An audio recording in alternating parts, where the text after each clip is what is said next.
Baby massage Ayurveda शास्त्र से मिली हुई एक प्यारी देन है। हमारी भारतीय संस्कृति का ये एक अनोखा गहना है। अपने नन्हे फरिश्ते की तरफ सारी ईश्वरीय सौगातों को पहुंचाने का एक सुंदर सा तरीका है, जिससे आपका स्नेह, सकारात्मकता आप अपने बच्चे तक ले आते हो। बच्चे का मसाज कब शुरू करना है, ये कभी भी ध्यान रखिए कि बच्चे की नाभि जब सूख जाती है, कॉर्ड क्लैम्प गिरने के बाद ही मसाज करना बेहतर रहता है। अपना बच्चा इसे खेलने के अभ्यास के तौर की तरह लेता है, जिससे वो पहले ही महीने से बच्चा स्पर्श की भाषा समझने लगता है। स्पर्श ये एक प्यारी चिकित्सा है। स्पर्श एक जादू है। बच्चे की बढ़त का ये एक महत्वपूर्ण कारण है। स्पर्श से बच्चा शांति से सो जाता है और बच्चा हमेशा खुश भी रहता है। मालिश कौन कर सकता है? तो बच्चे की मालिश माँ, दादी या पिता द्वारा कोई भी करे तो भी अच्छा रहता है। जब बच्चे को भूख लगी है, जब बच्चे का पेट भरा हुआ है, तब मसाज मत कीजिए।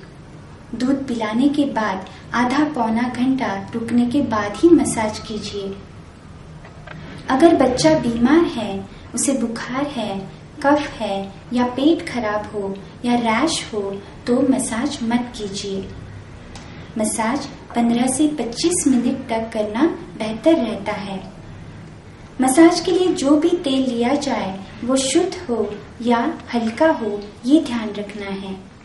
बादाम तेल, तिल तेल, Himalaya baby oil, Johnson baby oil, olive oil, चंदन बला लाक्षादी तेल या कोमल तेल, एरोमाथेरेपी का तेल आप यूज कर सकते हो। सुबह 8 से 10 बजे के बीच में मसाज करना बेहतर रहता है। जब वातावरण ज्यादा ठंडा नहीं है, हल्की धूप हो, उसी वक्त मसाज करना बेहतर रहता है। मसाज करने की तैयारी करने से पहले अपने हाथ अच्छी तरह से साफ करने हैं। नाखून कट किए जाए और कोई भी अलंकार बिना पहने हुए ही मसाज करना है। मसाज करते वक्त बच्चे के साथ ढेर सारी बातें कीजिए। हंसते खेलते उसके साथ मसाज कीजिए। मसाज करते वक्त बच्चे के साथ ढेर सारी बातें कीजिए। हंसते खेलते उसके साथ मसाज कीजिए। मसाज करते वक्त नाक में, कान में, नाभि में बहुत तेल डालना नहीं है। पहले अपने आप को बहुत शांत कीजिए। लंबी सांसें लेकर खुद को रिलैक्स कीजिए। अपने स्पर्श से बच्चे को सारी विशेषताओं की अनुभूति कीजिए। मसाज एक ईश्वरीय सौगातों का अनोखा गहना हम बच्चे को पहना रहे हैं, ये हमेशा ध्यान रखिए। मसाज करते वक्त ध्यान रखिए कि अगर बच्चा बीमार है, बच्चे को इंजेक्शन दिया हुआ है, तो मसाज नहीं करना है। जब हम मसाज शुरू करते हैं, तब पहले हम सिर से मसाज करना शुरू करते हैं। बच्चे के सिर में आप देखोगे इस तरह एक हल्का सा नाजुक सा हिस्सा रहता है, जिसे हम एंट्रिया फॉन्टेनल कहते हैं। वहाँ पे हल्के हाथ से तेल लगाना बहुत जरूरी होता है। इतना हल्का हाथ कि जितना प्रेशर आप हल्के हाथ से दोगे, बच्चे के लिए उतना ही अच्छा रहता है। फिर ये सारा तेल पिछले हिस्से की तरफ हल्के हाथ से लगाना है। सारे बालों को अच्छी तरह से तेल लगा के लेना है। सिर का मसाज होने के बाद आप पैरों को मसाज करना शुरू करना है।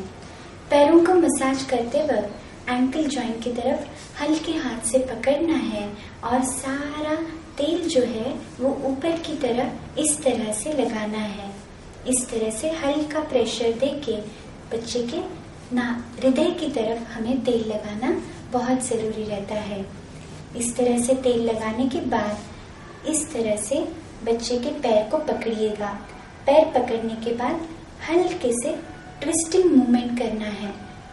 प्रेशर हल्का होना बहुत जरूरी होता है। हल्के हाथ से ट्विस्ट करने के बाद बच्चे के एंकल को तेल लगाना है। एंकल जॉइंट को सारी दिशा से अच्छी तरह से तेल लगाइए और फिर पैरों को तेल लगाना है।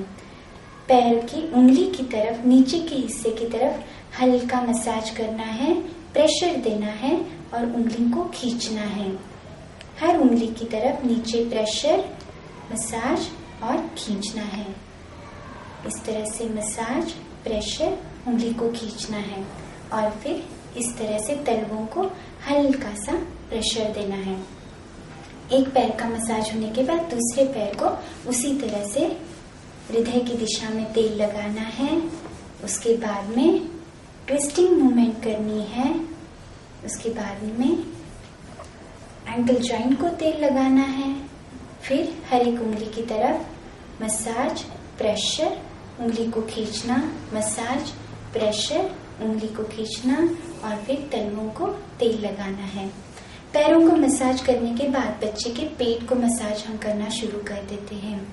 पेट को मसाज करते वक्त नाभि की पूरी गोल दिशा में इस तरह से सर्कुलर मोशन में तेल लगाना जरूरी होता है, क्योंकि बच्चे को बहुत बार देखा जाता है कि उसको कॉन्स्टिपेशन होती है या गैसेस की प्रॉब्लम होती है। तो इस तरह से अगर हम गोल दिशा में तेल लगाते हैं तो गैसेस की प्रॉब्लम कम होती है। नाभि के नीचे जो निचला हिस्सा है उसके तरफ तेल लगाते वक्त हल्के प्रेशर से अगर आप तेल लगाते हो तो जिसके कारण बच्चे को पेट साफ होने में मदद होती है। तो इस नाभि के नीचे के हिस्से की तरफ आप इस तरह से ILU ऐसे लिख के हल्के से प्रेशर देना है, जिससे बेबी को पेट साफ होने में मदद होती है। ILU इस तरह से तेल लगाना है। उसके बाद पेट का मसाज होने के बाद आप छाती का मसाज करना है। छाती को मसाज करते वक्त यहाँ पे जो आपको एक ट्रायंगुलर एरिया दिखता है वहाँ पे मसाज नहीं करना है और इस तरह से आप जैसे जिस तरह से किताब के पन्ने खोलते हो इस तरह से मसाज आपने करना है। इस तरह से 4-5 बार मसाज करने के बाद शोल्डर्स को एक्स की शेप में मसाज करना जरूरी होता है। दोनों शोल्डर्स को मसाज करने के बाद जो शोल्डर्स के नीचे का हिस्सा है वहां पे थोड़ा सा तेल लगाना है, दोनों साइड में तेल लगाना है। उसके बाद में जैसे हमने पैरों का मसाज किया उसी तरह से हाथों का भी मसाज करना है। हाथों को तेल लगाते वक्त इसी तरह से हृदय की दिशा में तेल लगाना है। फिर हाथों को पकड़ के हल्के से ट्विस्टिंग मूवमेंट करनी है। फिर हमें इस तरह से सारे जॉइंट्स को तेल लगाना है और फिर बच्चे की उंगली के नीचे के हिस्से को मसाज करना है, प्रेशर देना है और उंगली खींचनी है। सारी उंगलियों को उसी तरह से मसाज हमने करना है। इस हाथ का होने के बाद दूसरे हाथ को भी हृदय की दिशा में तेल लगाइए। उसके बाद में ट्विस्टिंग मूवमेंट कीजिए।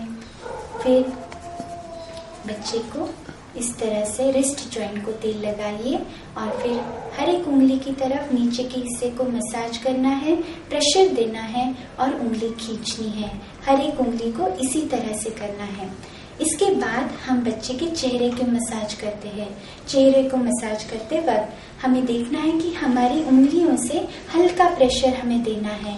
जैसे इस तरह से ऊपर की दिशा में स्ट्रोक्स हमें देने हैं। इस तरह से मसाज करने के बाद बच्चे के यहाँ पे सिर से हम शुरू करते, फोरहेड से कानों की तरफ जाते हैं और चिन से इसी तरह से हम सर्कुलर मोशन में कानों की तरफ जाते हैं। इसी तरह से हमें मसाज करना रहता है। इस तरह से सर्कुलर मोशन में मसाज करना है। फिर आंखों की तरफ भी उसी तरह से सर्कुलर मोशन में अंदर से बाहर की तरफ, अंदर से बाहर की तरफ इसी तरह से मसाज करना है। एक बात का हमेशा ध्यान रखिए कि हमारे नाक और हमारी आंखों के बीच में एक छोटा सा पॉइंट रहता है जिसे हम पंक्टम कहते हैं और हमेशा बच्चे का वो जो होल रहता है पंक्टम वो ब्लॉक होने की संभावना रहती है। तो इसीलिए हल्के हाथ से यहाँ पे प्रेशर देना बहुत ज़रूरी है, जिससे ये पम्पम ओपन हो जाता है और बच्चों के आँखों से गंदगी नहीं आती है। इसलिए इस तरह से उसको प्रेशर देना है और फिर नाक का अगला हिस्सा है वो इस प्रकार से खींचना है। ये होने के बाद होठों की तरफ भी अंदर से बाहर ऐसे सर्कुलर मोशन में मसाज करना है। चिन को मसाज करते वक्त आप ध्यान रखिए कि इस तरह से गोलाई में मसाज करके हल्का सा वहाँ आप प्रेशर दे सकते हो। यहाँ पे हल्का सा मसाज करके प्रेशर देना है। अगले हिस्से का मसाज होने के बाद आपकी उंगलियों को इस तरह से घुमाइए जिससे बच्चे को बहुत अच्छा लगता है और सारे सेल्स को अच्छे से एक्टिवेशन मिल जाती है। अगले हिस्से का मसाज होने के बाद आप बच्चे को इस तरह से उल्टा कीजिएगा। फिर आप जैसे एंटीरियर फॉन्टेनेल को मसाज किए थे उसी प्रकार से पोस्टीरियर फॉन्टेनेल को बाहर से अंदर की तरफ इसी तरह से मसाज करना है। इस तरह से मसाज करने के बाद सारा तेल रीढ़ की हड्डी को इस तरह से हल्के हाथ से गर्दन से कमर की तरफ ले आना है। उसके बाद में यहाँ से हम नीचे से बाहर की तरफ ऐसे ही सारे मसल्स को, सारे नर्व एंड्स को हल्के से मसाज आपने करना है। सारे हिस्सों को अच्छी तरह से तेल लगाना है।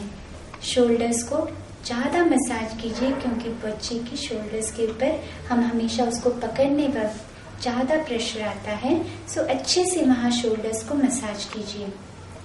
सारे पीठ रीढ़ की हड्डी को, पिछले मसल्स को अच्छी तरह से मसाज करना है।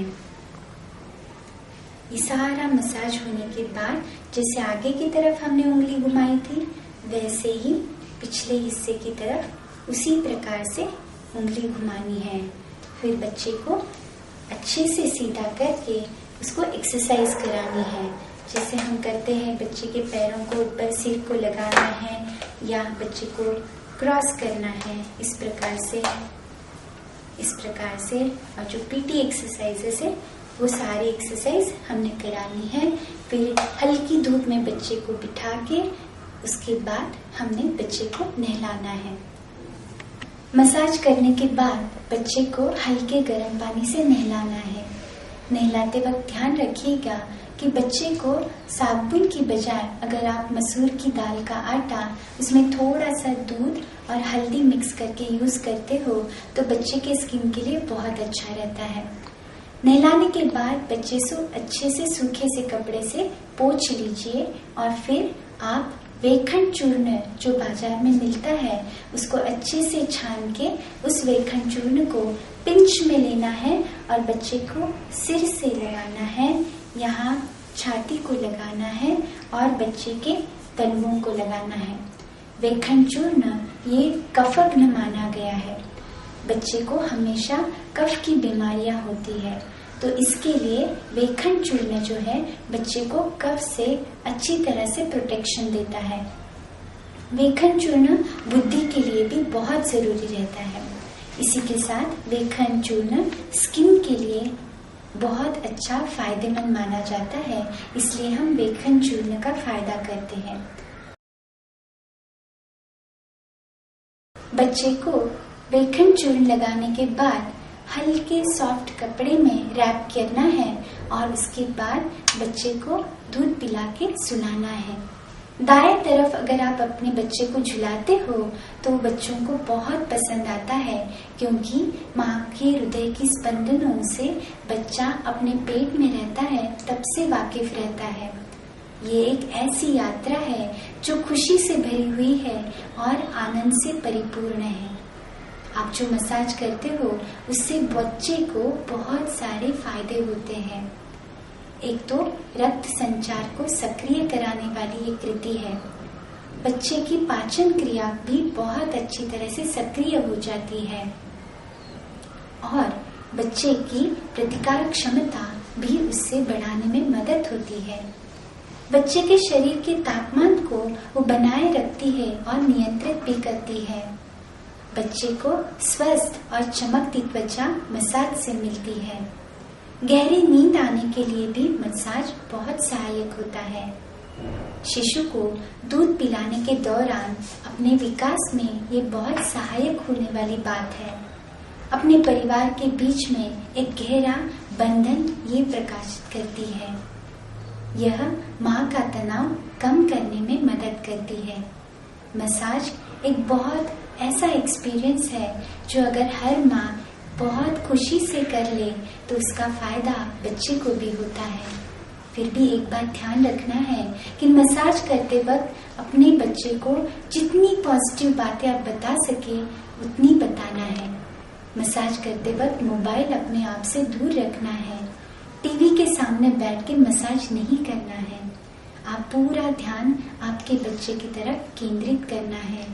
आपके बच्चे के लिए ये मसाज उसका सुंदर भविष्य बनाने के लिए बहुत जरूरी है। इसका लाभ जरूर उठाइए। धन्यवाद।